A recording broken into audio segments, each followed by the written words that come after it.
Hello বন্ধুরা, আমি চলে আসলাম এবার নতুন একটা পিঠা নিয়ে।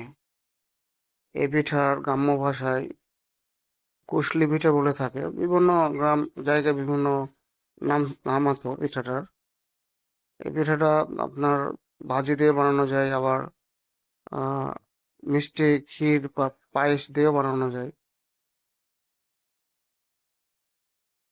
এখন পিঠাটার ডিজাইন দেখেন, হাতের মাধ্যমে কি সুন্দর করে পিঠাটা ডিজাইন করছে। পিঠাটা দেখতে যেমন সুন্দর, তেমনি এটা খাইতেও অনেক মজার। এটা ডিজাইন করার পর এটাকে তেলে ভাজা হয়। আমাদের গ্রাম অঞ্চলে এই পিঠাটা খুব জনপ্রিয়। আপনাদের এলাকায় এই পিঠাটার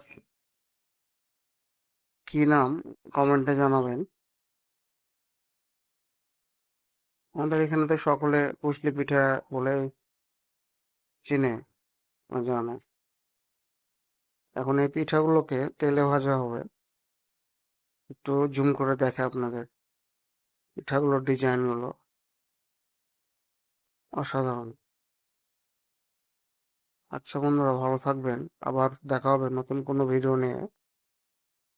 আল্লাহ হাফেজ।